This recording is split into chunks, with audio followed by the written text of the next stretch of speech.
당신이 알던 미국 최고의 기업 앨론은 사실 희대의 회계 사기였습니다. 포춘지가 뽑은 6년 연속 최고 혁신 기업이었죠.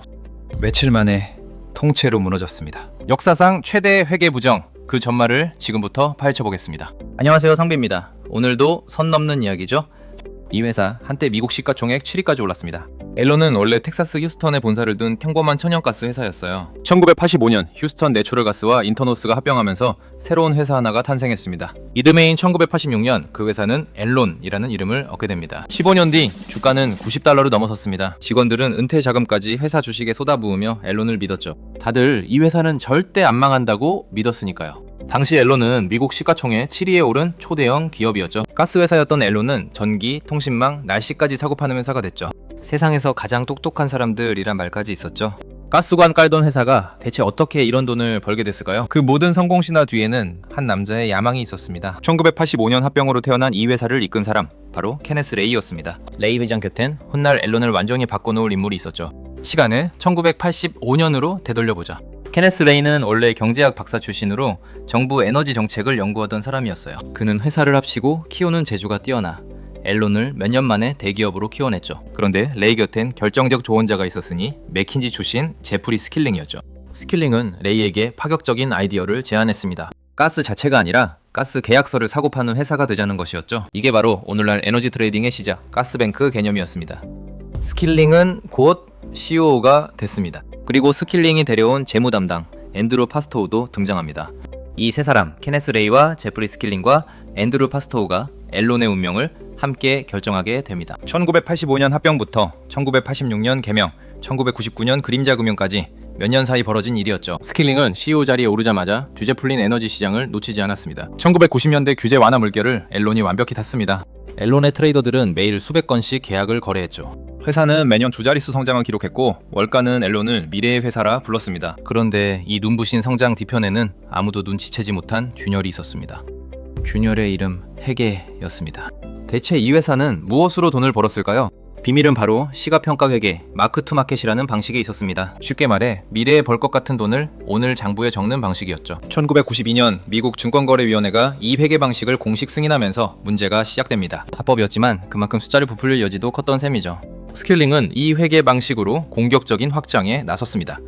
가스, 전기에 이어 브로드밴드, 날씨 파생 상품까지 손을 뻗쳤죠. 문제는 신사업 상당수가 아직 단 한 푼도 못 벌었던 겁니다. 장부엔 유령이익만 있었죠. 몇몇 애널리스트는 뭘로 버는지 모르겠다며 고개를 갸웃했죠. 공매도 투자자 짐 채노스는 재무제표를 아무리 봐도 도무지 이해가 안 된다고 했습니다. 하지만 주가는 계속 올랐고 의심의 목소리는 환호성에 묻혀버렸어요. 회사는 커질수록 숨겨야 할 빚도 함께 커졌습니다. 그 빚을 감추려고 파스토우는 특별한 도구를 만들어냅니다. 큐레이터, 이름하여 특수목적법인 SPE라는 이 도구가 뭐였을까요? SPE 자체는 불법이 아니라 많은 기업이 합법적으로 쓰는 방식이었죠. 그 내부자는 파스토우였습니다. TUREE였어. 이제부터 SPE 상자 안에서 벌어진 일을 들여다보겠습니다. 방금 본 그 이익 사실 장부 위에만 있었습니다. SPE, 특수목적법인이란 쉽게 말해 앨론이 따로 만든 그림자 회사였어요. 그림자 회사 이름은 LJM, 추코, 랩터였습니다. 방식은 간단했어요. 손해볼 자산을 그림자 회사에 팔아넘기는 거였죠. 그럼 앨론 장부에서는 손실이 사라지고 이익만 남았습니다. 이 그림자 회사에 몰래 돈을 댄 사람이 다름 아닌 파스토우 자신이었어요. 회사 손실을 자기 회사로 옮기고 개인 수익까지 챙긴 거죠. 파스토우가 이렇게 챙긴 돈만 $3,000만 넘었습니다. 감사인도 이사회도 이 구조를 제대로 들여다보지 않았습니다. 심지어 감사를 맡았던 아서 앤 더슨조차 이 거래들을 눈감아줬죠. 이유는 간단했습니다. 앨론이 지불한 컨설팅 비용이 어마어마했거든요. 감사와 컨설팅을 함께 맡은 회사가 부정을 제대로 지적할 수 있었을까요? 이렇게 앨론의 부채는 장부 밖으로 조금씩 숨겨지기 시작했습니다. 장부에 적힌 부채만 해도 $130억 달했습니다. 실제 빚은 $380억. 겉으론 잘나가는 혁신기업, 속은 빚더위 신기루였던 셈이죠. 이 아슬아슬한 균형은 오래가지 못했습니다. 2000년 캘리포니아에서 대규모 전력 위기가 터졌고 앨론도 깊이 얽혀 있었어요. 앨론 트레이더들이 일부러 전력 공급을 줄여 가격을 띄웠던 겁니다. 그리고 2001년 모든 균열이 한꺼번에 터지기 시작합니다. 지금부터는 직원 2만 명의 인생이 걸린 이야기입니다. 스킬링이 갑자기 사임했습니다. 이유는 그저 개인 사정이라고만 했죠. 한 여성 임원이 편지를 씁니다. 재무 담당 부사장 쉐런 와킨스는 회계 스캔들을 경고했습니다. 편지엔 이렇게 적혀 있었죠. 회계 스캔들 속에 무너질까 두렵습니다. 그런데 레이 회장은 이 경고를 조용히 덮어버렸습니다.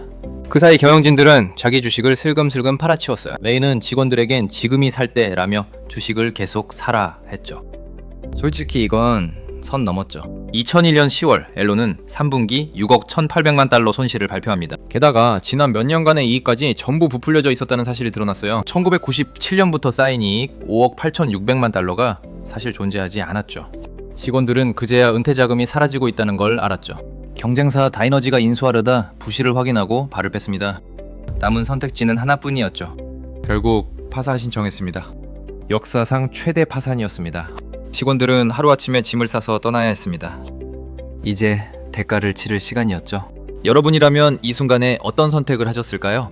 가장 먼저 2만 명 넘는 직원들이 하루아침에 일자리를 잃었습니다. 더 잔인했던 건 퇴직연금 대부분이 앨런 주식에 몰빵돼 있었던 거였죠. 평생 모은 돈이 며칠 만에 휴지 조각이 됐어요. 주가는 90달러에서 단 26센트로 주저앉았습니다. 이 부정을 눈감아준 회계법인 아서앤더슨도 함께 무너졌습니다. 감사 서류를 대량으로 파쇄한 사실이 드러나며 사법방해 혐의로 유죄를 받았거든요. 결국 아서앤더슨은 감사 자격을 잃었고 8만 5천 명이 실직했습니다. 이제 남은 건 심판이었죠. 2006년 케네스 레이와 제프리 스킬링은 나란히 사기와 공무 혐의로 유죄 판결을 받았습니다. 하지만 레이는 선고를 앞두고 심장마비로 세상을 떠났습니다. 스킬링은 24년형을 선고받고 12년을 복역한 뒤 출소했습니다. 파스토어는 유죄를 인정하고 6년형을 선고받았지만 실제로는 5년 만에 출소했습니다. 누군가는 목숨을 잃었고 누군가는 감옥에 갇혔고 누군가는 평생 저축을 잃었습니다. 이 모든 게 불과 몇 년 사이 벌어진 일이었습니다. 앨런의 몰락은 미국 회계 시스템 전체에 대한 경고였죠. 이 사건 뒤로 미국은 완전히 다른 방식으로 기업을 감시하기 시작합니다. 그 변화가 무엇인지 지금부터 살펴보겠습니다. 이제 이야기는 마지막 한 장 남았습니다. 2002년 미국 의회는 강력한 회계개혁법 사베인즈 옥슬리법을 통과시켰습니다. 이제 CEO와 CFO는 재무제표에 직접 서명하고 책임져야 했죠. 감사와 컨설팅을 한 회사가 같이 맡는 것도 엄격히 금지됐습니다. 회계부정을 저지른 경영진에겐 훨씬 무거운 형사처벌이 따르게 됐고요. 앨런이란 이름은 이제 경영학 교과서마다 등장하는 반면교사가 됐습니다. 혁신이란 말 뒤에 숫자를 속이는 재주가 숨어 있었던 겁니다. 지금도 비슷한 유혹에 흔들리는 기업들이 계속 등장합니다. 이익을 부풀리고 손실을 감추려는 유혹은 지금도 어디선가 반복됩니다. 숫자는 거짓말을 합니다. 그날 앨런 직원들이 잃은 건 단순히 돈이 아니라 회사에 대한 믿음이었습니다. 선비가 계속 선 넘는 이야기를 하는 이유도 여기 있습니다. 누군가 몰래 그은 그 선을 하나씩 짚어드리는 거죠. 여러분은 앨런 사태에서 어떤 장면이 가장 충격적이셨나요? 댓글로 알려주세요. 어떤 선이 가장 넘지 말아야 할 선이었을까요? 다음에도 우리는 누군가 몰래 넘은 선 하나를 또 찾아오겠습니다. 오늘 이야기는 여기까지입니다. 저는 선비였습니다. 다음 선에서 만나요.